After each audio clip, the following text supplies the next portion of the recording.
အားလုံးပဲမင်္ဂလာပါကျွန်တော်တို့ဒီနေ့ကမ္ဘာဖလား play off ဒီနေ့ qualification ပေါ့နော် semi final play off ဒါပြီးရင် play off final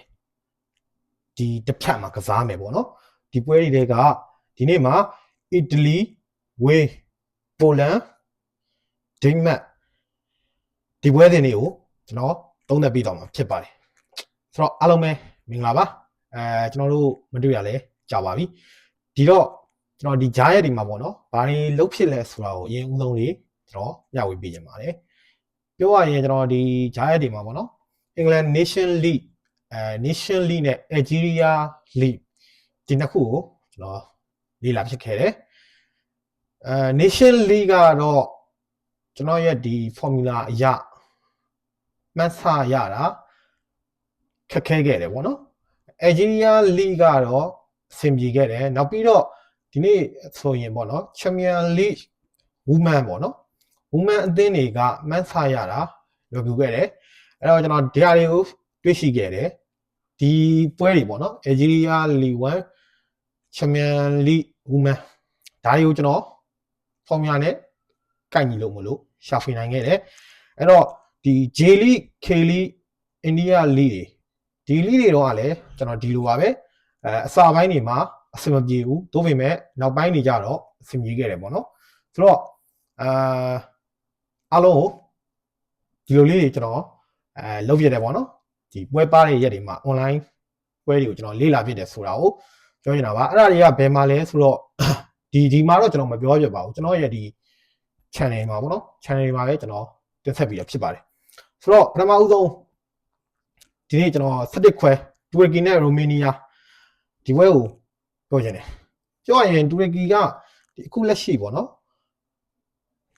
တလုံးဆိုရင်တဝက်နှစ်နာရမယ်ဆိုတဲ့ဖွင့်လှစ်မှုဒီဟာကိုကျွန်တော်မကြိုက်ပါဘူး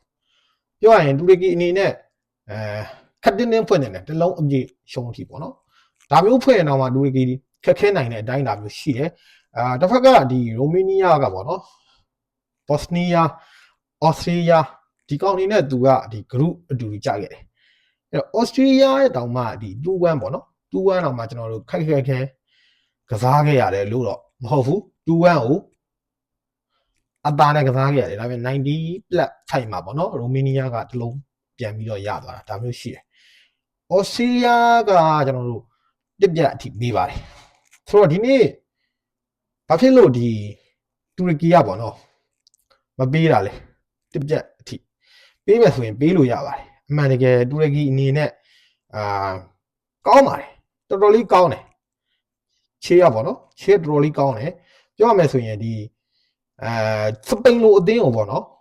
ဒီကစားနိုင်တယ်ဘူဂေးရီးယားကိုတူစီ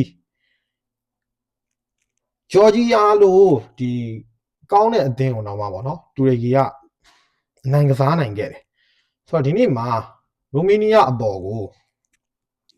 တူရကီတို့မနိုင်ပြအကြောင်းတော့မရှိဘူးလို့ကျွန်တော်ထင်တယ်နိုင်လို့ရတယ်သို့ပေမဲ့ဖွင့်လှစ်မှုကဝေးနဲ့ဆိုင်ပေါ့နော်ဝေးနဲ့ဆိုင်တော့တူရကီရဲ့ဖွင့်လှစ်မှုကဖြစ်နိုင်ပါတယ်ဝေးကတော့နည်းနည်းလေးယော့နေတယ်ဒီနေ့မှာဝေးရဲ့ဖွင့်လှစ်မှုကဘော့စနီးယားပေါ်မှာအဲ့တော့တူရကီနဲ့ဝေးနဲ့မှာတသင်းကကျွန်တော်တို့အောင်ဖို့ဆိုတာကလုံးဝမဖြစ်နိုင်ဘူး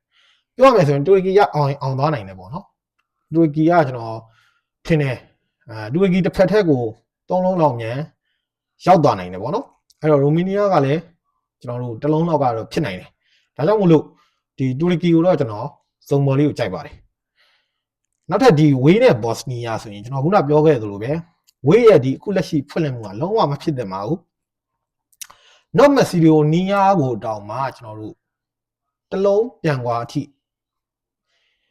ခင်းခဲ့တဲ့ဝေးအနေနဲ့ဒီနေ့ဘော့စနီးယားအပေါ်မှာဘာဖြစ်လို့ဒီပြန်ကွာမဖွင့်ပါဘူးနော်ဟိုစားခွင့်ပေးထားတာလဲပေါ့ဒီအတိုင်းတာတစ်ချက်ရှိပါတယ်အဲ့တော့ဒီနေ့ဝေးရဲ့ဖွင့်လှစ်မှုကိုကျွန်တော်မကြိုက်ပါဘူးကျွန်တော်ဒီနေ့ဘော့စနီးယားကိုအောက်ဆုံးကြိုက်ပါတယ်အီတလီနဲ့အိုင်ယာလန်ပြောရရင်အီတလီကဒီဖွင့်လှစ်မှုနဲ့တော့ကျွန်တော်ကအောင်မယ်လို့မထင်ပါဘူးအီတလီအနေနဲ့အီတလီကတကယ်အောင်မယ်ဆိုရင်ဒီထက်မြင့်မြတ်မှာ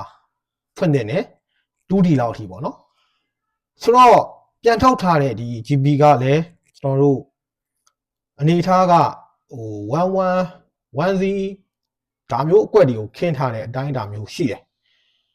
ပြောရရင်အီတလီကကျွန်တော်တို့ play off ဒီအဆင့်ကိုတော့ကြော်နိုင်သေးတယ်ပေါ့နော်နောက်တစ်ဆင့်တော့ဘယ်လိုဖြစ်မလဲမသိဘူးအီတလီကပုံစံလေးနဲ့ညံ့နေတယ်ဗျဟောနီးပြညံ့တယ်ပေါ့နော်အသင်းသားတွေလည်းညံ့ပါတယ်နောက်ထပ်ဒီပိုလန်နဲ့အာဗီနီးယား